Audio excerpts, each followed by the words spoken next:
Hey guys, do you remember the Yoruba Nollywood actor Ijoba Lande, the one whose wife cheated on? Sorry, I had to chip that in.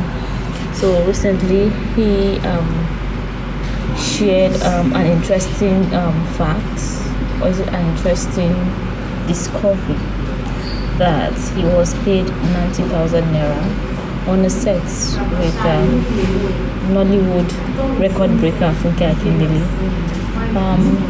Why he's sharing this is because he wants to advise upcoming actors or actresses not to see top actors as gods, because to him that money is too small. What do you think?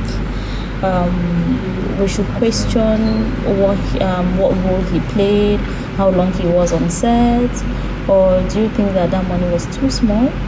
Share your thoughts in the comment section, and also please like, comment and subscribe. My name is Augustina with the News Chronicle.